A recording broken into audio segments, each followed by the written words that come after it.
দুনিয়ার মধ্যে যেই মানুষটা সবচাইতে মানুষের কাছে বিশ্রী মনে হয়, যার চেহারাটা কোনো সুন্দর না, এই মানুষটাও হলো দুনিয়ার যত সৌন্দর্য আছে, দুনিয়ার যত সৌন্দর্য আছে সব কিছু থেকে সুন্দর করে আমি আল্লাহ ওই বান্দাটাকেই বানাইছি। বলুন সুবহানাল্লাহ। রব্বুল আলামিন বলে, বান্দা দুনিয়ার মধ্যে আমি আল্লাহ জিন এবং ইনসানকে আমি আল্লাহ ইবাদতের জন্য সৃষ্টি করেছিলাম। কিসের জন্য বলেন? ইবাদতের জন্য আল্লাহ তাআলা আমাদেরকে দুনিয়াতে সৃষ্টি করেছিলেন। ওরে দোস্ত, দুনিয়াতে আমাদের আসার একটা মাকসাদের নাম হলো দুনিয়াতে আল্লাহর ইবাদত। দুনিয়াতে পাঠানোর আল্লাহর একটা মাকসাদের নাম হলো ইবাদত। দুনিয়ার মধ্যে ইবাদত ছাড়া আমাদের আর কোনো কাজ নাই। কেন কেন কেন দুনিয়ার মধ্যে যা কাজ করি সব আমাদের কাছে মনে হবে তাহলে হুজুর আপনি বলছেন দুনিয়ার মধ্যে আমাদের ইবাদত ছাড়ার কোনো কাজ নাই। হ্যাঁ হ্যাঁ, আমাদের ইবাদত ছাড়ার কোনো কাজ নাই। কি করে কি করে কি করে? দুনিয়ার মধ্যে একজন মুসলমান যখন ঘুমায় তা ইবাদত হয়। দুনিয়ার মধ্যে একজন মুসলমান যখন খায় তখন ইবাদত হয়। একজন মুসলমান যখন চাকরি করে ইবাদত হয়। একজন মুসলমান যখন ব্যবসা করে ইবাদত হয়। একজন মুসলমান যখন জমিনের মধ্যে কাজ করে এই কাজটা ইবাদত হয়। একজন মুসলমান যখন রাস্তা দিয়ে হাঁটে তাও ইবাদত হয়। একজন মুসলমান যখন দুনিয়াতে বাথরুম করে এটাও ইবাদত হয়। কখন কিভাবে হয় তা আগে আমাদের বোঝা দরকার। ওরে দোস্ত, দুনিয়ার মধ্যে ইবাদত কি করে হইবে? আমার চলা, আমার ফেরা, আমার খাওয়া, আমার ঘুম। দুনিয়ার মধ্যে আল্লাহর রাসূল বলে একজন মুসলমান জন্ম থেকে নিয়ে মৃত্যু পর্যন্ত তার হায়াতের যত সময়সীমা সে পাবে ৪৫ বছর, ৫০ বছর, ৬০ বছর, যত বছর সে দুনিয়াতে পাবে পূর্ণ জীবনের পুরাটা সময় প্রত্যেকটি কাজ ইবাদত হবে। কি করে হবে? আল্লাহর নবী তো বলেছে দুনিয়ার মধ্যে ইবাদত, কিন্তু আমাদের দুনিয়ার মধ্যে আমাদের সময় আমাদের কাজগুলোকে ইবাদত বানাবো কি করে? যদি বানাইতে হয় তাহলে আমার একটা প্রশ্ন বুঝতে হবে। কি বুঝতে হবে বলেন? সবাই বলেন কি বুঝতে হবে? একটা প্রশ্ন কি বুঝবো? এই প্রশ্নটা বুঝলে ইবাদত কি করে হবে তা বুঝে আসবে। এক নাম্বার, দুনিয়াতে আমরা রাসূলের সুন্নাত কেন মানবো? রাসূলের কি মানবো বলেন সবাই? সুন্নাত কেন মানবো? এই কথা বুঝে আসছে কি আপনাদের? সুন্নাত আমরা স্বাভাবিকতায় আলোচনায় সবার কাছ থেকে তা শুনি, তা হচ্ছে যে রাসূলের সাথে জান্নাতে থাকতে হলে সুন্নাত মানতে হবে। রাসূলের সুন্নাত না মানলে উম্মত হওয়া যাবে না। আল্লাহ তাআলা জান্নাত পাইতে হলে সুন্নাত মানতে হবে। হ্যাঁ, এটা স্বাভাবিক। এছাড়াও আরো দুইটা পয়েন্ট এমন আছে যা আমাদের জীবনে দৈনন্দিন কাজে যদি ব্যবহার করি, আমার চলা, আমার ফেরা, আমার ঘুম, আমার চলা, আমার হাঁটা, আমার চাকরি, আমার ব্যবসা, আমার বাণিজ্য, আমার সংসার, যাবতীয় কথা বলাটাও ইবাদত হয়ে যাবে। সুবহানাল্লাহ। কি করে হবে? এক নাম্বার, দুনিয়ার মধ্যে বলেন আমরা সুন্নাত কেন মানবো? এই প্রশ্নটা বুঝে আসছে কিনা বলেন? যদি বুঝে আসে তাহলে আমার কথা বুঝুন। এক নাম্বার হলো আমরা সুন্নাত এই জন্য মানবো, দুনিয়ার মধ্যে আল্লাহর রাসূল সাল্লাল্লাহু আলাইহি ওয়াসাল্লাম যা আদর্শ দুনিয়ার মধ্যে রেখে গেছেন, আমার রাসূলের আদর্শ থেকে উত্তম কোন আদর্শ আর পৃথিবীর মধ্যে নাই। কথা বলেন ঠিক কিনা? ওরে দোস্ত, কথা বুঝে আসছে আপনাদের? বুঝে আসছে কিনা বলেন? দুনিয়ার মধ্যে যত আদর্শ আছে, আপনি বলেন লিন্টল ব্র্যান্ড, কিন্টল ব্র্যান্ড, ফিন্টল ব্র্যান্ড, যা কিছু আপনি বলেন, যত মানুষের আদর্শ বলেন, সকল আদর্শের মধ্যে আমার রাসূলের আদর্শের উপর আর কোনো আদর্শ নাই। এই জন্য আমরা দুনিয়াতে এক নাম্বার হলো আমি আমার রাসূলের আদর্শ এই জন্য মানবো কারণ আমার রাসূলের আদর্শের উপরে উত্তম কোন আদর্শ আর পৃথিবীর মধ্যে নাই। এই জন্য আমরা সুন্নাত মানবো। কথা বুঝা আসছে? এক নাম্বার পয়েন্ট। দুই নাম্বার, রাসূলুল্লাহ সাল্লাল্লাহু আলাইহি ওয়াসাল্লাম বলে, বান্দা তুমি যদি দুনিয়ার মধ্যে আমার রাসূলের সুন্নাত কেন মানবা জানো? সুন্নাত কেন মানবা?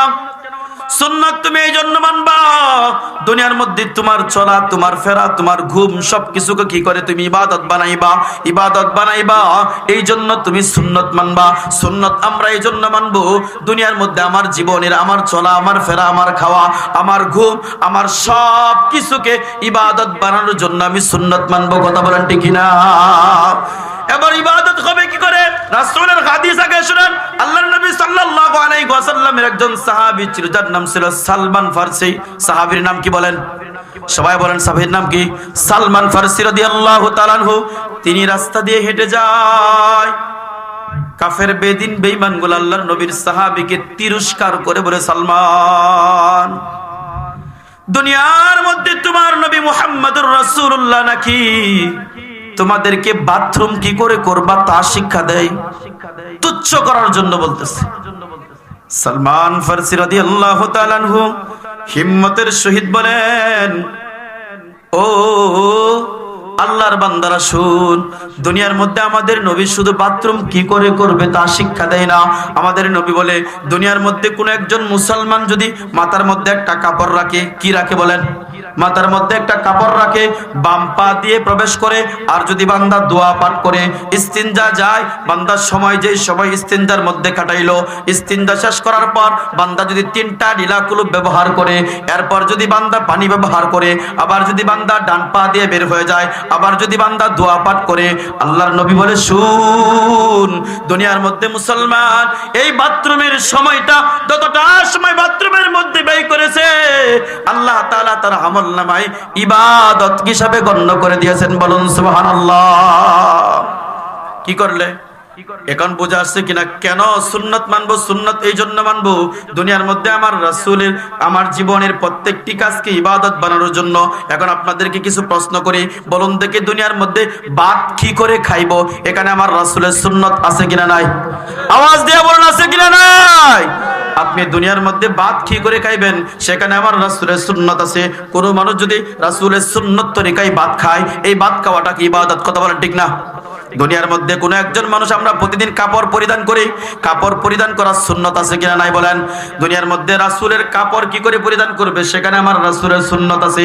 এই সুন্নত মোতাবেক দুনিয়ার মধ্যে একজন মুসলমান যদি প্রতিদিন শরীরের মধ্যে কাপড় গায়ে দেয়, এই কাপড় গায়ে দেওয়াটাও ইবাদত হয়ে যায়। রাস্তা দিয়ে হেঁটে যায়, রাস্তার হাঁটার মধ্যে আদব আছে কিনা বলেন? আমার রাসূলের সুন্নত আছে কিনা বলেন? আমার রাসূলের সুন্নত আছে।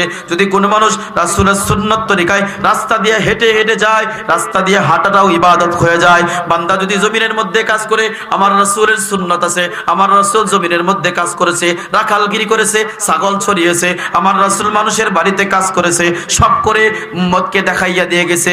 উম্মত কি করে করবে? এই সুন্নত তরিকায় যদি দুনিয়ার মধ্যে কোনো একজন রাখাল কাজ করে, এই কাজ করাটাও ইবাদত হয়ে যায়। বলুন সুবহানাল্লাহ। ওরে দোস্ত, দুনিয়ার মধ্যে বুঝা আসছে কিনা বলেন? যে আমরা দুনিয়াতে যা কিছু করি, যদি আমার 1 নাম্বার কথা, এটাই মূল পয়েন্ট, যে আমরা রাসূলের সুন্নত মোতাবেক যদি করি, আমার চলা, আমার ফেরা, আমার ঘুম, আমার খাওয়া, সব কিছু ইবাদত হয়ে যায়। কখন? যখন কোনো মুসলমান ইমানদার প্রত্যেকটি কাজ আমার রাসূলের সুন্নত মোতাবেক করে। কথা বলেন ঠিক না? তাহলে আমাদের কাজ হবে দৈনন্দিন জীবনে আমাদের যত কাজ আছে, আমার চলা, আমার ফেরা, আমার কথা, আমার খাওয়া, আমার ঘুম, সব কার তরিকায় হবে বলেন? আরে না, রাসূলের তরিকায়। কার তরিকায় বলেন? আরো জোরে বলেন, কার তরিকায়? রাসূলের সুন্নত তরিকায়। রাসূল ডান হাত দিয়ে খাবার খাইছেন। রাসূলের একটা সুন্নতের কথা বলি, আমাদের মধ্যে বলুন তো দেখি, কোন মানুষের সাথে প্রথম যখন সাক্ষাৎ হবে, তাকে হেলো বলবে, কেমন আছেন জিজ্ঞাসা করবে, ভালো আছেন জিজ্ঞাসা করবে, না তুমি কোথায় যাচ্ছ জিজ্ঞাসা করবে, না কি করবে বলেন? হ্যাঁ, সুন্দরতে আলহামদুলিল্লাহ, আলহামদুলিল্লাহ। একজন মুসলমানের শিক্ষা হলো দুনিয়ার মধ্যে সালাম শুধু দুনিয়ার মধ্যেই সৃষ্টি হয় নাই, সালাম সৃষ্টি হয়েছে কোথায় তাও তো আমাদের ইতিহাস জানা নাই। সালামের ইতিহাস আমরা জানি না, না জানা থাকার কারণে আমরা সালাম দেই না। সালামের ইতিহাস বলি কোথায় সৃষ্টি হয়েছে? আল্লাহর নবী সাল্লাল্লাহু আলাইহি ওয়াসাল্লাম পৃথিবীর প্রথম মানুষ কে ছিল বলেন? আরে বলেন সবাই, কে বলেন কে ছিল? আরে শুধু আদম নয়, বাবা নবী আদম আলাইহিস সালাম ছিলেন, আমাদের বাবা ছিলেন। আমাদের কি ছিল বলেন? আরে সবাই বলেন কি ছিল আমাদের? তিনি আমাদের বাবা, তিনি আমাদের পরিচয়। আমরা ব্যাং না হলে তো কিছুদিন পর আপনাদেরকে বইয়ের মধ্যে পড়াবে, আমরা বানর থেকে হইছি, ব্যাং থেকে হইছি, গরুর থেকে হইছি, ছাগল থেকে হইছি, এরকম ইতিহাস আপনাদেরকে শেখাবে। আর আপনাদের কাছে মনে হবে এটাই মনে হয় সত্য। আমরা আমাদের পরিচয় কি বলেন? আমাদের পরিচয় হলো আমাদের বাবা নবী আদম আলাইহিস সালাতু ওয়াস সালাম। আমরা হলাম নবী আদমের সন্তান। আমরা কার সন্তান? নবী আদমের সন্তান। নবী আদমের সন্তান আমরা। আদম আলাইহিস সালাতু ওয়াস সালামকে আল্লাহ তাআলা জান্নাতে বানাইলেন। জান্নাতে বানানোর পর আল্লাহ পাক রব্বুল আলামিন হযরত আদম আলাইহিস সালাতু ওয়াস সালামকে ডেকে বললেন, আদম, তোমাকে একটা শিক্ষা দিতেছি, এই শিক্ষাটা তুমি দুনিয়ার মধ্যে নিয়ে যাইবা। যতদিন তোমার সন্তান, যত সন্তান দুনিয়াতে আসবে, তাদের জন্য এটা একটা শিক্ষা। আল্লাহ পাক রব্বুল আলামিন হযরত আদম আলাইহিস সালাতু ওয়াস সালামকে বলেন, আদম যাও, যাইয়া তুমি তোমার সামনে যে ফেরেশতা বসা আছে তাদেরকে তুমি সালাম দিবা। সালাম কত রূপ দিবে আল্লাহ তাআলা শিখাইয়া দিলেন, আসসালামু আলাইকুম। এরপর আল্লাহ পাক রব্বুল আলামিন বললেন, তুমি যখন তোমার এই ফেরেশতাদেরকে সালাম দিবা, সালাম দেওয়ার সময় ভালো করে লক্ষ্য করবা তারা সালামের উত্তর দিবে। কি উত্তর দেয় এটা তুমি শিখে যাইবা, এবং তোমার যত সন্তান দুনিয়াতে আগমন করবে তাদেরকে শিখাইয়া দিবা। দুনিয়ার একটা নিজাম হলো, কেউ যদি কারোর সাথে সাক্ষাৎ করে তার একটা সিস্টেম হলো, তার সাথে আগে সালাম দিবে, সালাম দেওয়ার পর বাকি কথা বলবে। এটা হলো নবী আদম আলাইহিস সালাতু ওয়াস সালামকে আল্লাহর দেওয়া শিক্ষা। কথা বলেন ঠিক কিনা?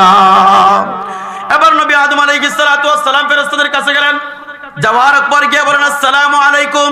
ফেরেশতারা সালামের জবাব দিলেন, ওয়া আলাইকুমুস সালাম ওয়া রাহমাতুল্লাহ। তিনারা দোয়া করলেন, আল্লাহ তাআলা আপনার উপর শান্তি বর্ষণ করুক, আল্লাহ আপনার উপর বরকত দান করুক। এবং তিনারা আরেকটা দোয়া বাড়াইয়া পড়লেন, ওয়া রাহমাতুল্লাহ, আল্লাহ তোমাদের উপর রহমত নাজিল করুক। তাহলে সালামের শিক্ষা দুনিয়াত না জান্নাতের? এটা শিক্ষা কোথাকার? জান্নাতের শিক্ষা। দুনিয়াতে এটা ব্যবহার করুন, তাহলে জান্নাতে যাওয়ার পর আপনি শিখতে পাবেন। আল্লাহ তো বলে, যখন দুনিয়ার প্রত্যেকটি মুমিন মুসলমান যখন জান্নাতে যাবে, আল্লাহর সাথে যখন সাক্ষাৎ হবে, আল্লাহ সেদিন আপনি আমাকে সালাম দেবে। কি করবে? আসসালামু আলাইকুম ইয়া আহলাল জান্নাহ। আরে মালিক সেদিন আমাদেরকে সালাম দেবে। এই জন্য দুনিয়ার মধ্যে জান্নাতি শিক্ষা দুনিয়ার মধ্যে ব্যবহার করুন। আপনি আমি দুনিয়ার মধ্যে মানুষের সাথে যখন সাক্ষাৎ হবে, আমাদের রাসূলের আদর্শ হইল, কেউ কারোর সাথে সাক্ষাৎ করলে দুনিয়ার মধ্যে প্রথম কি করবে বলেন? সালাম দিবে। পারবো না ইনশাআল্লাহ? তাহলে দুনিয়ার মধ্যে আমরা প্রত্যেকটি কাজ, যেই কাজগুলো আছে, এই কাজগুলো যদি আমরা ইবাদত বানাইতে চাই, তাহলে আমাদের কাজ হলো আমরা একজনের সাথে সাক্ষাৎ হলে একজন আরেকজনকে সালাম দিই। পারবো না ইনশাআল্লাহ? ইনশাআল্লাহ। তাহলে সহজ কথা যেটা বলছিলাম, যে আমি প্রথম কথা বলছিলাম, মা খলাকাতুল জিন্না ওয়াল ইনসা ইল্লা লিয়াবুদুন। আল্লাহ বলে, গোলাম আমি আল্লাহ তোকে এত সুন্দর করে সৃষ্টি করেছি, আমি আল্লাহ নিজ হাতে আমার চেহারাটা বানাইছি, তোমার চেহারাটা আল্লাহ বানাইছে। এখানে আমরা যারা বসা আছি, অনেকের কাছে মনে হইতে পারে যে হুজুর আমার চেহারাটা কালা, আমার চেহারাটা তেমন সুন্দর না, মানুষ তো আমাকে সুন্দর বলে না। ওরে দোস্ত, দুনিয়ার মানুষ যদি সুন্দর নাও বলে, আল্লাহ বলে, শোন, আমা খলাকাতুল জিন্না ওয়াল ইনসা ইল্লা লিয়াবুদুন, আমি তো আল্লাহ তোকে সৃষ্টি করেছি ইবাদতের জন্য। কিন্তু শোন সূরা ৩ এর মধ্যে আল্লাহ বলেন, ওয়াত-তিনি ওয়াজ-যাইতুন ওয়া তুরি সিনিন ওয়া হাদাল বালাদিল আমিন লাকাদ খলাকনাল ইনসানা ফি আহসানি তাকওয়িম। আমি আল্লাহ দুনিয়ার মধ্যে যেই মানুষটা সবচাইতে মানুষের কাছে বিশ্রী মনে হয়, যার চেহারাটা কোনো সুন্দর না, এই মানুষটাও হলো দুনিয়ার যত সৌন্দর্য আছে সবকিছু থেকে সুন্দর করে আমি আল্লাহ ওই বান্দাটাকেই বানাইছি। বলুন সুবহানাল্লাহ। আপনি আমার কাছে মনে হইতে পারে যে দুনিয়ার মধ্যে আমার চেহারাটা সুন্দর না। আরে দোস্ত, তোমার চেহারা দিয়ে তুমি কি করবা? ৬০ বছরের জিন্দেগি, এই চেহারা সুন্দর থাকলে তুমি মরবা, বেসুন্দর থাকলে তুমি মরবা। দুনিয়ার মধ্যে তোমার চেহারা ভালো থাকলেও মরবা, খারাপ থাকলেও মরবা। তুমি সফল কখন? যখন দুনিয়ার মধ্যে মালিকের ইবাদত করে, মালিকের গোলামি করে, আল্লাহর সন্তুষ্টি অর্জন করে দুনিয়ার থেকে ঈমান নিয়ে দুনিয়ার থেকে চলে যাইবা। তোমার থেকে সফল ব্যক্তি দুনিয়ার মধ্যে আর কেউ নাই। কথা বলেন ঠিক কিনা? এটাই হলো সফল ব্যক্তির গুণ। আপনার চেহারা কেমন আল্লাহর কাছে কোনো দাম নাই। আপনার চেহারা তো ইউসুফের মতন হয়, পয়গম্বর ইউসুফ আলাইহিস সালাতু ওয়াস সালামের মতন সুন্দর হয়। আর যদি আপনার মধ্যে ঈমান না থাকে, মালিকের সন্তুষ্টি না থাকে, মালিকের নাফরমানি থাকে, এই চেহারার বিন্দু পরিমাণ আল্লাহর কাছে কোনো মূল্য নাই। আর একজন মানুষের চেহারা কালো কুচকুচে হয়ে যাক, হযরতে বেলাল, এই নাম শুনছেন কিনা বেলালের নাম? আরে বেলালের কথা কি বলবো, হৃদয় ফেটে যায় মাঝে মাঝে ওনার কথা শুনলে। হযরতে বেলালের আযান মদিনার মধ্যে বন্ধ হয়ে গেছে। জিবরাইলকে আল্লাহ পাঠাইছে রাসূলের কাছে, হে রাসূল, এই মদিনার মধ্যে কি আযান হয় না? অথচ প্রতিদিন এই মসজিদের মধ্যে কেউ না কেউ মুয়াজ্জিনের দায়িত্ব পালন করে। বেলালকে কোনো কারণবশত মুয়াজ্জিনের দায়িত্ব থেকে অল্প কিছুদিনের জন্য হস্তান্তর করা হয়েছে। আল্লাহ তাআলা আসমান থেকে ওহী পাঠাইছে, জিবরাইলকে পাঠাইয়ে নবীকে জিজ্ঞাসা করে, হে নবী, দুনিয়ার মধ্যে কি আযান হয় না? যে বেলালের আজানের মধ্যে মুফাসসিরিনে কেরাম লেখে বেলালের আজানের মধ্যে মুখের মধ্যে যে জ্যোতি ছিল, মুখের মতো কথা শব্দ বেজে যেত, কথা শব্দ স্পষ্ট ছিল না, কিন্তু মালিকের কাছে বেলালের আজান এত পছন্দনীয় ছিল, এত পছন্দনীয় ছিল যে বেলালের আজান বন্ধ হয়ে যাওয়ার পর যেই মালিক আসমান থেকে ফেরেশতা পাঠায় নবীর কাছে গিয়ে জিজ্ঞাসা করেন জমিনের মধ্যে কি এখন আজান হয় না? এই জন্য বলি দোস্ত, দুনিয়ার মধ্যে আমার চেহারা আল্লাহর কাছে কোনো মূল্য নাই যদি এই চেহারা মালিকের সন্তুষ্টি অর্জন না করতে পারে। দোস্ত, দুনিয়ার মধ্যে বলেছিলাম মা খলাকাতুল জিন্না ওয়াল ইনসা ইল্লা লিয়াবুদুন। আপনারা বিরক্ত হইতেছেন? একটু সময় দিবেন। আসলে বিষয়টা হচ্ছে আমার গলাটা একটু বসে গেছে। আমি গত 2 দিন আগে জামালপুর একটা প্রোগ্রাম ছিল, এখান থেকে করে আসার পর রাত্রে ঘুমাইছি, সকালবেলা গলা ওইটা দিকে আর কথা বলতে পারছি না। আমি আসলে এখানে আসবো না বলে প্রথম ফিকির করছিলাম, কিন্তু আমার বাইস্তা অনেক আশা করে আপনাদেরকে এই মাহফিলের আয়োজনটা করাইছে, আর যারা করছে বলছে যুবক বাচ্চারা করছে, এই জন্য শুধু আমি আসছি। আল্লাহর কসম করে বলছি, আমি আপনার এই মিডিয়ার প্রচারের জন্য বলছি, আল্লাহর কসম করে বলছি, সত্যিকার অর্থে আমার এই ডিসেম্বরে 30 তারিখ পর্যন্ত আর 6টা প্রোগ্রাম ছিল, সবগুলা প্রোগ্রাম বাদ দিয়েছি। আমার গলার অবস্থা ভালো না। আমি আপনাদের এখানে আসছি, আমি 10,000 টাকা শুধু টেস্ট করাইছি আমার গলার, তারপর আপনাদের এখানে কথা বলতেছি। একটু সময় দিবেন তো ইনশাআল্লাহ। আমার মূল কথাগুলো একটু বোঝার চেষ্টা করুন, দিল দিয়ে কথাগুলো বোঝার চেষ্টা করুন। 1 নাম্বার কথা, দুনিয়াতে আল্লাহ বলেন ওমা খলাকাতুল জিন্না ওয়াল ইনসা ইল্লা লিয়াবুদুন, আমি আল্লাহ তোমাকে দুনিয়ার মধ্যে আমি আল্লাহ আমার ইবাদতের জন্য সৃষ্টি করেছি। দোস্ত, দুনিয়ার মধ্যে আমরা যারা ইবাদত করি না, আমরা যারা ইবাদত করি না, মালিকের সন্তুষ্টি অর্জন করতে পারে নাই। মালিকের খায়, মালিকের দেওয়া রিজিক, মালিকের দেওয়া বাতাস, মালিকের দেওয়া আসমান, মালিকের দেওয়া সব খাওয়ার পরও আমরা যারা দুনিয়ার মধ্যে মালিকের নাফরমানি করতেছি, মালিকের নাফরমানি করতেছি, মনে করতেছি আমার কি হবে, আমার কি হবে, আরে কিছুই হবে না, কিছুই হবে না। মালিক আল্লাহ বলে শোন বান্দা, তুই দুনিয়ার মধ্যে আমি আল্লাহ অল্প কিছু সময় দিয়ে তোকে আমি আল্লাহ ছেড়ে দিয়েছি, তুই ভাবিস না যে আমি আল্লাহ তোকে ছেড়ে দিয়েছি মানে তোর কোনো হিসাব হবে না। এমন কিছু কার্যকলাপ আমি আল্লাহ তোর জন্য তৈরি করে রেখেছি, যা প্রতি মুহূর্তে তোর যা করতেছ সব কিছুর হিসাব আমি আল্লাহর কাছে আছে। এবং তুই নিজে এমন একটা দিন আসবে, সেদিন দেখতে পাবে কিন্তু বান্দা কিছু বলতে পারবে না, শুধু দেখবি কিন্তু প্রতিবাদ করতে পারবে না, শুধু দেখবি আর কিছু বলার মতন সুযোগ থাকবে না। তুই যে জবান দিয়ে মিথ্যা কথা বলো, এই জবানটা আমি আল্লাহ বন্ধ করে দেব। যেই জবান দিয়ে তুমি বেটাগিরি করো, মানুষকে গালি দাও, এই জবানটা সেদিন আমি বন্ধ করে দিব। সেদিন তোমার বিরুদ্ধে এমন কিছু সাক্ষী কথা বলবে, যে সাক্ষীর কথা শুনে তুমি নিজেই হতভম্ব হয়ে যাইবা আর কাঁদবার বলবা হায় রে, দুনিয়ার মধ্যে তো আমি তোর জন্য এগুলা করেছিলাম, দুনিয়ার মধ্যে শরীরটাকে সুন্দর রাখার জন্য আমি কতই কিছু না করেছি, দুনিয়ার মধ্যে আমার শরীরটা যেন সুস্থ থাকে, দুনিয়ার মধ্যে কত আরাম করে দিয়েছি। আর শরীর যখন আপনি আমার বিরুদ্ধে কথা বলবে, সেদিন আপনি আমার বলার মতন কোনো ভাষা রাখবে না। আল্লাহ তাআলা সূরাতুল ইয়াসিনের মধ্যে বলেন আল-ইয়াওমা নাখতিমু আলা আফওয়াহিহিম ওয়া তুকাল্লিমুনা আইদিহিম ওয়া তাশহাদু আরজুলুহুম বিমা কানু ইয়াকসিবুন। আল-ইয়াওমা নাখতিমু আলা আফওয়াহিহিম ওয়া তুকাল্লিমুনা আইদিহিম, আল্লাহ বলে তোমার যে 2 হাত আছে, ওই 2 হাত আমি আল্লাহ তাদেরকে কথা বলার শক্তি দান করব। যে 2 হাত দিয়ে আপনি দুনিয়ার মধ্যে অপকর্ম করতেছেন, আপনি ভাবতেছেন কি হবে, কিছুই হবে না, না না কিছু হবে না, সব কিছু রেকর্ড হইতেছে।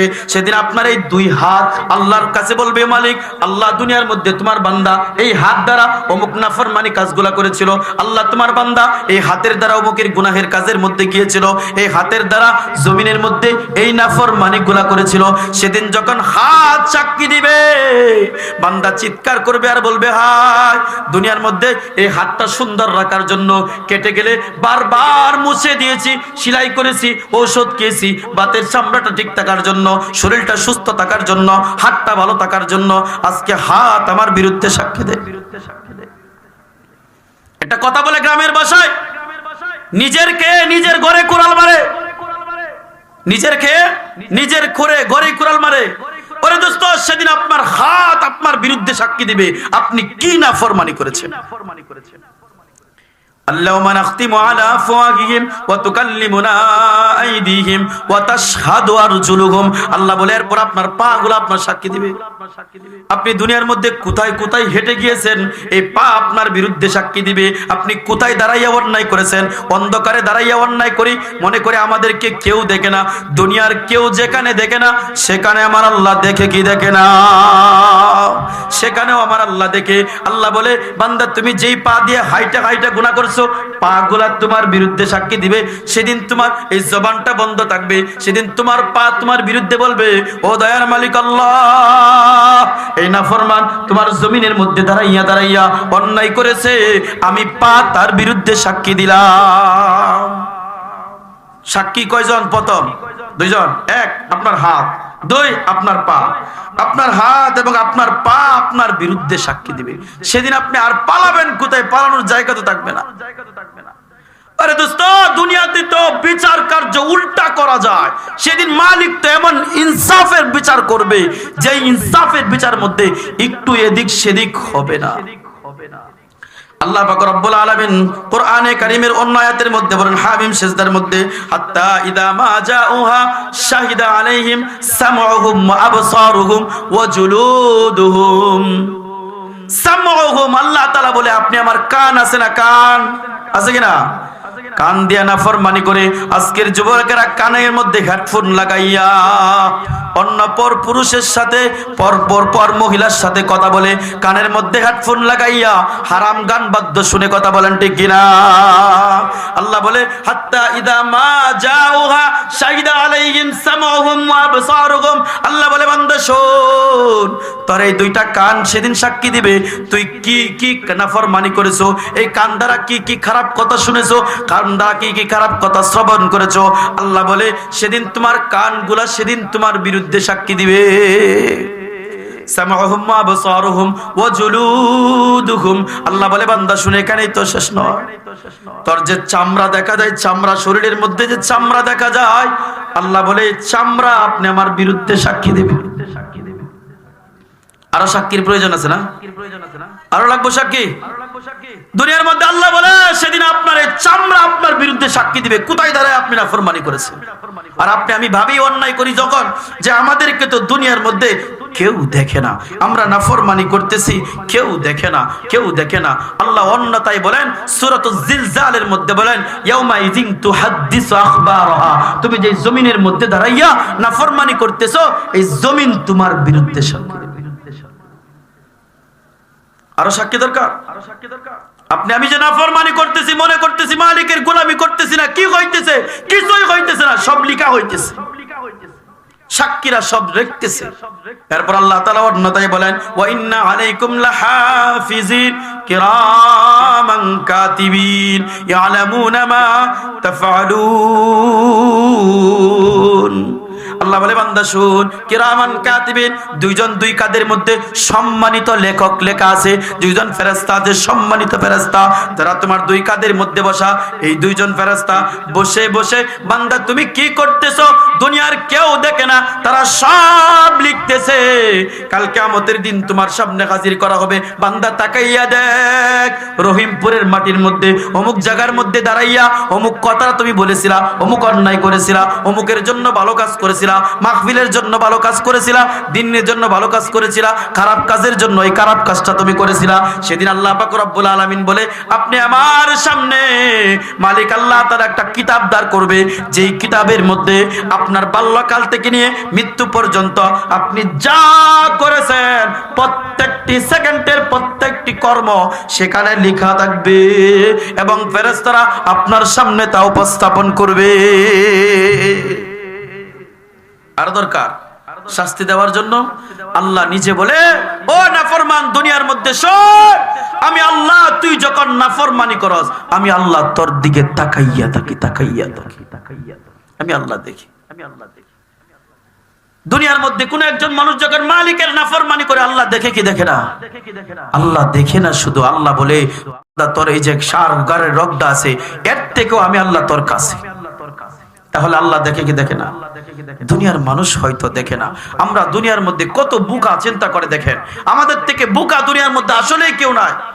আমরা আমাদের সামনে একটা ক্যামেরা যদি ফিট করা থাকে, এটা যারা শিক্ষিত লোক আছেন তারা সহজে বুঝবেন, ভাই ক্যামেরার দিকে সহজে বুঝেন যে আমরা শহর বন্দরে যখন চলাফেরা করি তখন কোথাও যখন দেখি লেখা থাকে এখানে সিসি ক্যামেরার দ্বারা এই এলাকাটা নিয়ন্ত্রিত, আমরা সবাই সতর্ক হয়ে যাই, এই এলাকার মধ্যে আর কোনো অন্যায় করে না। কেন? এখানে সিসি ক্যামেরার দ্বারা সব রেকর্ড হচ্ছে, আর সব পরের দিন অন্যায় কিন্তু বের হয়ে যাবে। অথচ আল্লাহ পাক রব্বুল আলামিন আপনি আমার কাদের মধ্যে দুইজন ফেরেশতা নিযুক্ত করে দিয়েছেন, যারা সর্বদাই লিখতেছে, মালিক সর্বদাই দেখতেছে। আপনার শরীর সাক্ষী দিবে, আপনার চামড়া সাক্ষী দিবে, আপনার পা সাক্ষী দিবে, আপনার চোখ সাক্ষী দিবে, আপনার কান সাক্ষী দিবে। এরপরও মালিক যদি আপনি আমাকে চাই, যদি এখন চাই, এখন এই রহিমপুরের মাটিতে আল্লাহ আযাব পাঠাইতে পারে কি পারে না? কিন্তু আল্লাহ ছেড়ে দিয়েছে কেন জানেন? আমার বান্দা দুনিয়ার মধ্যে হয়তো নফসের দোকায় পড়ে গুনাহের কাজ করতেছে, হয়তো শয়তানের দোকায় পড়ে গুনাহের কাজ করতেছে। যদি বান্দা বুঝে যে আমি আল্লাহ যা করেছি ভুল করেছি, আর করব না রে মালিক, এই কথা বলে বান্দা যদি স্বীকৃতি দেয়, আর যদি আমি আল্লাহর কাছে তওবা করে, তাহলে আশা করা যায় বান্দা দুনিয়ার মধ্যে যত নাফরমানি করুক না কেন, যত অন্যায় করুক না কেন, সব যিনি ক্ষমা করে দেবেন তিনি কে? আল্লাহ তাআলা বলে। এই জন্য আমাদের একটা উপায়ের নাম হলো, আল্লাহ পাক রব্বুল আলামিন বলে, বান্দা দুনিয়ার মধ্যে তুমি হাজার অন্যায় করেছো, হাজার গুনাহ করেছো, তুমি ভুল করেছো, এটা মাথার মধ্যে রাখো এবং মালিকের কাছে তুমি ক্ষমা চাও। দুনিয়ার মধ্যে আমি দুস্থ বুজুর্গ একটা সহজের মধ্যে উদাহরণ দেই। একজন মা যখন সন্তান পালন করে, মা সন্তানকে জন্ম দেয় নাই, শুধু পেটের মধ্যে ভাড়াটিয়ার মতন বছর দিন লালন পালন করেছে, রাখার পর দুনিয়ার মধ্যে আসছে, আল্লাহ আনছে, আল্লাহ তাকে লালন পালন করছে। সব কিছু করার পর এই মা যখন কিছুদিন তাকে লালন পালন করে, তার সাথে মহব্বত হইয়া যায়। মহব্বত হওয়ার পর সন্তান যদি বারবার নাফরমানি করে, বারবার নাফরমানি করে, বারবার নাফরমানি করার পর আবার ওই সন্তান যদি বুঝে না না আমি মায়ের সাথে অন্যায় করেছি, বাবার সাথে অন্যায় করেছি, তাহলে সন্তান গিয়ে যদি মায়ের পায়ের কাছে পড়ে চোখের পানি ছেড়ে কান্না শুরু করে দেয়, এমন নিষ্ঠুর মা কি দুনিয়াতে আছে যে সন্তানকে ক্ষমা করবে না? আরে কথা বলুন, আছে কি? যত অন্যায় করুক না কেন, সন্তান হাজার অন্যায় করার পর আবার যদি মালিকের কাছে যায় যে বাবা আমি অন্যায় করেছি, মা আমি অন্যায় করেছি, আমি আর করব না, তুমি আমাকে ক্ষমা করে দাও, মা তাকে ক্ষমা করে দেয়। ওরে দোস্ত, দুনিয়ার মধ্যে মাকে তো আল্লাহ সামান্য পরিমাণ, জাররা পরিমাণ মাত্র রহম দিয়েছেন। যে আল্লাহ রহম সৃষ্টি করেছেন, যে আল্লাহ নিজে রহমের ভান্ডার, তার কাছে যখন বান্দা সবচেয়ে বেশি ক্ষমা চাইবে, তখন আল্লাহ ক্ষমা করবে কি করবে না? ওরে মা দুনিয়ার মধ্যে 10 মাস পেটে ধরার কারণে হাজার অন্যায় করার পর যদি সন্তানকে ক্ষমা করতে পারে, যেই মালিক আল্লাহ আপনি আমার চেহারাটা নিজ হাতে বানাইলো, যে মালিক আল্লাহ আপনি আমার চেহারাটা নিজ হাতে বানাইছে, ফেরেশতাদেরকে আল্লাহ তাআলা বলে, গোলাম দুনিয়ার মধ্যে ফেরেশতারা তোর পুরা বডি বানাইছে, তোর হাত বানাইছে ফেরেশতা, পা বানাইছে ফেরেশতা, তোর পুরা বডির প্রত্যেকটা অঙ্গ প্রত্যঙ্গ বানাইছে ফেরেশতা। যখন তোর চেহারাটা বানাইবে, আমি আল্লাহ নিষেধ করেছি ফেরেশতা এটার মধ্যে হাত দিবা না। কেন? কেন? কারণ হলো আমার বান্দা দুনিয়ার মধ্যে যখন যাবে, আমি আল্লাহর ক্ষুদ্রতি পায়ে দিয়ে এই কপালটা লাগাইয়া আমাকে ডাকবে, আমি আল্লাহর বান্দা। আমার বান্দা এমন যেই বান্দা দুনিয়াতে যাওয়ার পর আমি আল্লাহকে দেখবে, আমি আল্লাহকে ডাকবে, আমি আল্লাহর সন্তুষ্টি অর্জন করবে। এই বান্দার চেহারা তোমরা বানাও তা আমি চাই না, আমি আল্লাহ নিজ হাতে আমি আমার বান্দার চেহারাটা বানাইতে চাই। আল্লাহ পাক রব্বুল আলামিন আপনি আমার এই চেহারাটা নিজ হাতে বড় মায়া করে বানাইছে। যিনি মায়া করে আপনি আমাকে বানাইছে, তিনি জাহান্নামে দেওয়ার জন্য বানাই নাই, তিনি আপনি আমাকে জান্নাতে দেওয়ার জন্য বানাইছে। ওরে দোস্ত, দুনিয়ার মধ্যে হাজার অন্যায় করেছি, মালিকের কাছে ক্ষমা চান, মালিকের কাছে ক্ষমা চান। কি করে চাইবো? আল্লাহ বলে, ইয়া আইয়ুহাল্লাযীনা আমানু তুবু ইলাল্লাহ তাওবাতান নাসুহা, তোমরা খাঁটিভাবে আমি আল্লাহর কাছে তওবা করো। আল্লাহ বলে, ইয়া আইয়ুহাল্লাযীনা আমানু, হে দুনিয়ার ঈমানদার, তুবু ইলাল্লাহ, তোমরা আমি আল্লাহর কাছে তওবা করো, আমি আল্লাহর কাছে ক্ষমা চাও।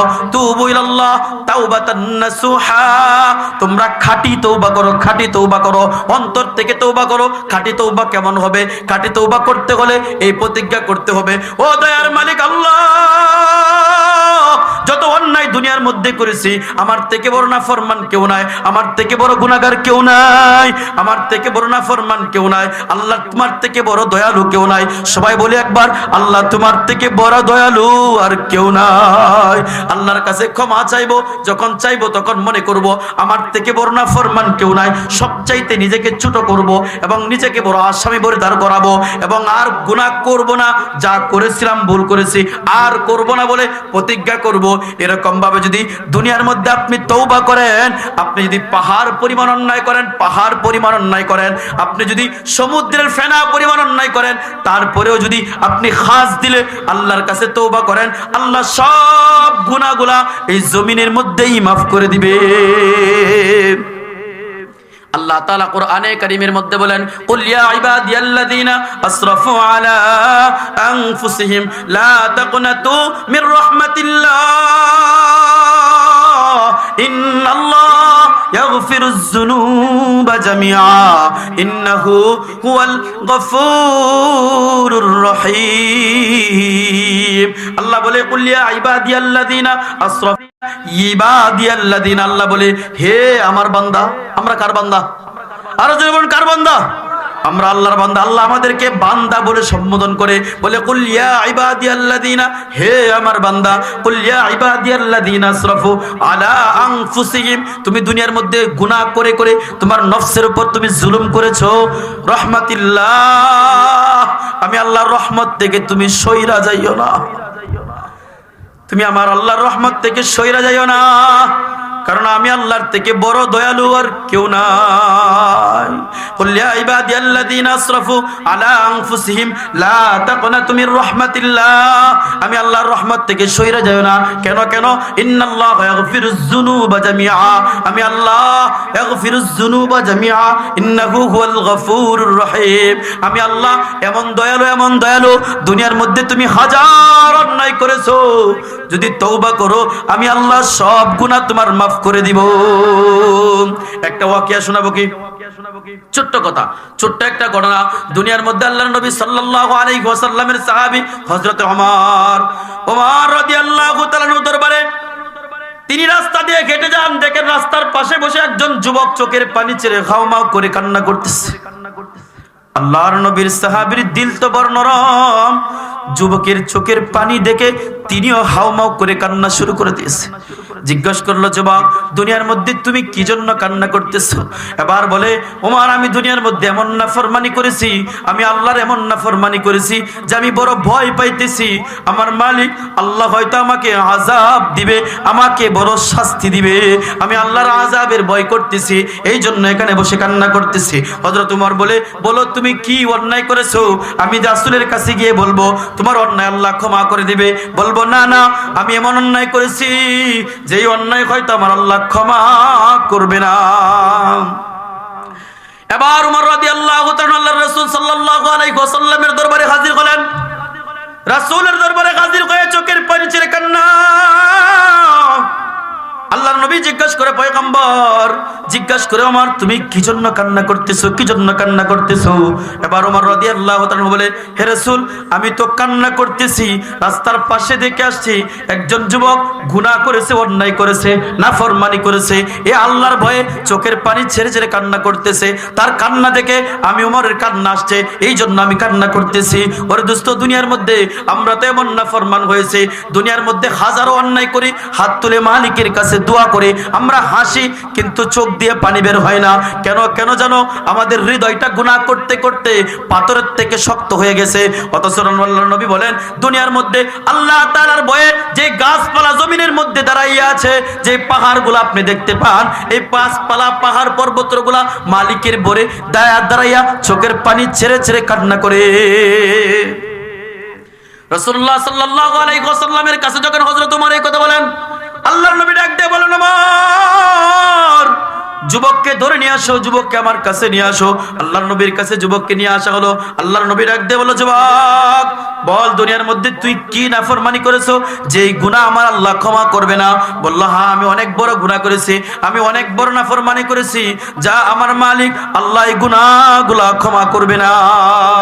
আল্লাহর নবী সাল্লাল্লাহু আলাইহি ওয়াসাল্লামকে ওমর ডাক দিয়ে বলে, কি গুনাহ করেছো বলো? যুবককে ডাক দিয়ে যখন আল্লাহর রাসূল জিজ্ঞাসা করে তুমি কি আল্লাহর আরশ থেকে বড় গুনাহ করেছো? বলল হ্যাঁ, তার থেকে আমার গুনাহ বড়। যে বলল আমার মালিকের রহমত থেকেও কি তোমার গুনাহ বড়? বলল হ্যাঁ, আমার মালিকের রহমত থেকে আমার গুনাহ বড়। যে আল্লাহর দয়া তোমার সম্বন্ধে কোনো ধারণা নাই, বলো তুমি কি গুনাহ করেছো আগে তোমার কাছ থেকে বুঝি। এবার যুবক ডাক দিয়ে বলল রাসূল, দুনিয়ার মধ্যে আমি এমন অন্যায় করেছি যে অন্যায় আমার মালিক হয়তো আমাকে ক্ষমা করবে না। আল্লাহর নবী বলে কি গুনাহ করেছো তা তো বলো। এবার যুবক ডাক দিয়ে বলে রাসূল, আমি জমিনের মধ্যে এমন একজন মানুষ যে মানুষকে যখন দাফন করা হয়, দাফন করার পর যে কাফনের কাপড়টা তার শরীরের মধ্যে লাগানো থাকে, এই কাফনের কাপড়টা আমি চুরি করে প্রতিদিন নিয়ে যেতাম, এটা বিক্রি করতাম। বিক্রি করার পর যেই টাকা হতো এই টাকা দিয়ে আমার সংসার চালাইতাম। বলুন না নাউজুবিল্লাহ। কিসের কাপড়? কাফনের কাপড় চুরি করে। আল্লাহ রাসূল বলে তুমি কাফনের কাপড় চুরি করেছো? হ্যাঁ রাসূল, আমি কাফনের কাপড় চুরি করে, এটা তো করতাম, ভালো ছিল। রাসূল, দুনিয়ার মধ্যে আমি কাফনের কাপড়গুলো চুরি করে বিক্রি করতাম, আর এগুলা বিক্রি করে করে আমার সংসার চালাইতাম। হে রাসূল, এটাই তো শেষ নয়। আমি একদিন যখন কাফনের কাপড় চুরি করতে যাই, তাকাইয়া দেখি কাফনের কাপড়টা যখন খুলে নেই, তাকাইয়া দেখি একটা রূপসী সুন্দরী মেয়ে দেখা দেয়। বলুন নাউজুবিল্লাহ। রাসূল, আমি তাকাইয়া দেখি একটা সুন্দরী যুবতী মেয়ে দেখা যায়, যে মেয়েটাকে বিকাল বেলা শুয়াইয়া গিয়েছে। এই মেয়েটাকে দেখার পর আমার মনের মধ্যে একটা খারাপ চিন্তাধারা আসলো যে মেয়েটার সাথে জিনা করব। কিন্তু তারপর আমি এখান থেকে উঠে গেলাম। কিছুক্ষণ পথ অতিক্রম করার পর আবার আমাকে শয়তান ধোঁকা দিল, এত সুন্দরী মেয়ে তুই আর কোথায় পাবি, তোর কাছে আর সুন্দরী মেয়ে বা কে দিবে দুনিয়ার মধ্যে। আমি আবার শয়তানের ধোঁকায় পড়ে গেলাম। পড়ে যাওয়ার পর কবরে গেলাম। কবরে যাওয়ার পর মেয়েটার সাথে কবরের মধ্যে আমি জিনাহের কাজ করেছি। বলুন নাউজুবিল্লাহ। রাসূলুল্লাহ সাল্লাল্লাহু আলাইহি ওয়াসাল্লাম বলে, নাফরমান তুই আমার দরবার থেকে বের হইয়া যা। এত বড় নাফরমানি করেছিস যে আমার আল্লাহ তোকে ক্ষমা করবে কিনা আমার জানা নাই, তুই আমার এখান থেকে বের হইয়া যা। তোর মতন নাফরমান জমিনের মধ্যে আর কেউ হয় না।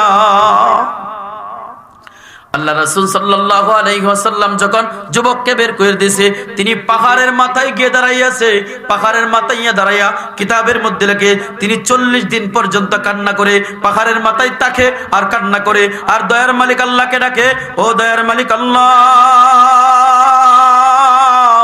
আমার থেকে বড় নাফরমান গুনাহগার কেউ নাই, তোমার থেকে বড় রহিম আর কেউ নাই। ওরে দোস্ত বলেন, দুনিয়ার মধ্যে আল্লাহর থেকে বড় রহিম রহমান আর কেউ আছে? আল্লাহর থেকে বড় রহিম রহমান আর কেউ নাই। যুবক পাহাড়ের মাথায় বসে চোখের পানি ছেড়ে ছেড়ে কান্না করে আর আমার মালিক আল্লাহকে ডাকে, আল্লাহ আমি যত অন্যায় করেছি, ভুল করেছি, তুমি ছাড়া ক্ষমা করনে ওলা আর কেউ নাই। দয়ার রহমতের নবী আমাকে তাড়াইয়া দিয়েছে, আমার আর যাওয়ার কোনো জায়গা নাই, একমাত্র তোমার দুয়ারটা শুধু খোলা। আল্লাহর নবী বলেন, যুবক এবার চোখের পানি ছেড়ে পাহাড়ের মাথায় যখন কান্না করে, আল্লাহ তাআলা জিবরাইল আমিনকে দুনিয়ার মধ্যে পাঠাইছে। পাঠাইয়া নবী আলাইহিস সালাতু ওয়াস সালামকে জিজ্ঞাসা করে, গিয়া জিজ্ঞাসা করো নবী আমার, দুনিয়ার মধ্যে মানুষকে ক্ষমা করার একচ্ছত্ব মালিক কে? সবাই বলেন, ক্ষমা করার মালিক কে? ক্ষমা করার মালিক আল্লাহ।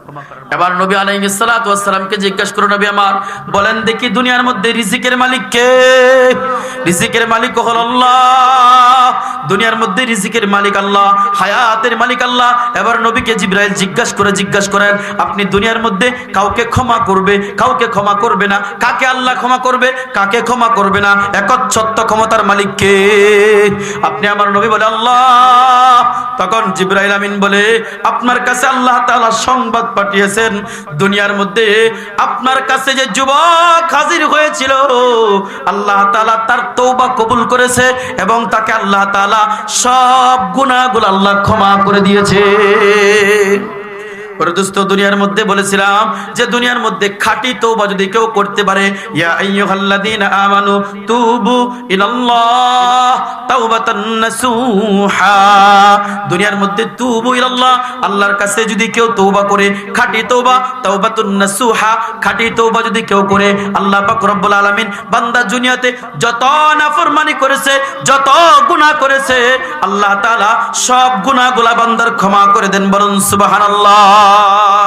তাহলে আমরা দুনিয়ার মধ্যে তো অন্যায় করেছি, যত গুনাহ করেছি সব গুনাহ ক্ষমা করবে কে? আরো জোরে বলুন কে? দুনিয়ার মধ্যে আমাদেরকে হয়তো শয়তান ধোঁকা দিতে পারে, দুনিয়ার মধ্যে বান্দা তুমি যে অন্যায় করেছো এগুলো আল্লাহ ক্ষমা করবে না। না না না, আল্লাহ তাআলা বলে দুনিয়ার মধ্যে আল্লাহ থেকে বড় দয়ালু কেউ নাই, আল্লাহ থেকে বড় রহমতের মালিক আর কেউ নাই। আল্লাহ বড় দয়ালু, আল্লাহ বড় ক্ষমাশীল। ইন্নাল্লাহা ইয়াগফিরুয যুনুবা জামিআ ইন্নাহু হুয়াল গফুরুর রহিম। আল্লাহ বড় দয়ালু, আল্লাহ বড় দয়ালু। আল্লাহর কাছে আত্মবিশ্বাস নিয়ে আপনি 60 বছরের জিন্দেগিতে পুরা জিন্দেগি সব গুনাহ করেছেন, 50 বছরের জিন্দেগিতে পুরা জিন্দেগির সব গুনাহ করেছেন, আপনি এখন বেঁচে আছেন, এটাই আপনার জন্য সবচেয়ে বড় পাওয়ারফুল শক্তি। আপনি এখন আল্লাহর কাছে মাথা নত করেন, 2 রাকাত নফল নামাজ পড়েন, সেজদায় পড়ে মালিকের কাছে কান্না করেন, আর চোখের পানি ছেড়ে যেয়ে দিয়ে বলেন, ও দয়ার মালিক আল্লাহ, আমার থেকে বড় নাফরমান গুনাহগার জমিনের মধ্যে আর কেউ নাই।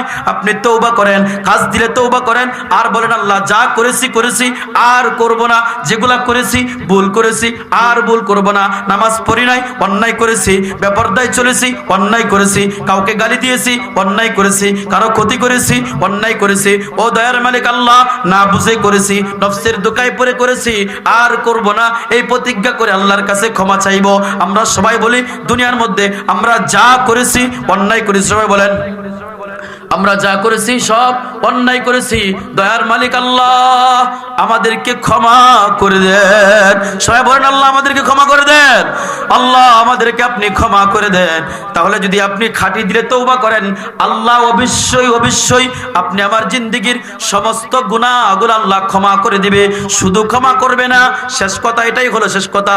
আল্লাহ বলে বান্দা শোন, দুনিয়ার মধ্যে তুই যে গুনাহগুলো করেছিলে এগুলো আমি আল্লাহ ক্ষমা করার পর আমি আল্লাহ এগুলাকে আবার নেকি দ্বারা ভরপুর করে দেব, নেকি দ্বারা ভরপুর করে দেব। সুবহানাল্লাহ।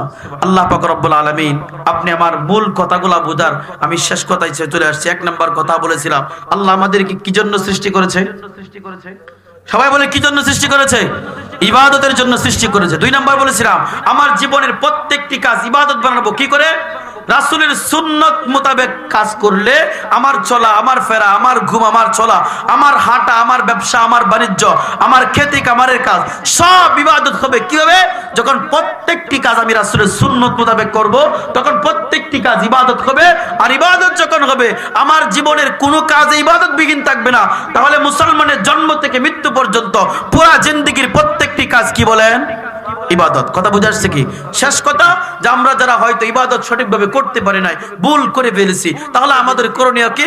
আমাদের করণীয় হলো যা অন্যায় করেছি মালিক আমাদের জন্য একটা মাধ্যম খোলা রেখেছেন। মাধ্যমটা কি? তা হইলো বান্দা তুমি দুনিয়ার মধ্যে যা করেছো সব কিছুকে অন্যায় মনে করে মালিকের সামনে হাজির করো, যে আল্লাহ যা করেছি অন্যায় করেছি, গুনাহ করেছি, নাফরমানি করেছি, আর করব না, আমাদেরকে ক্ষমা করে দাও। আল্লাহ আমাদের কি করবে বলেন?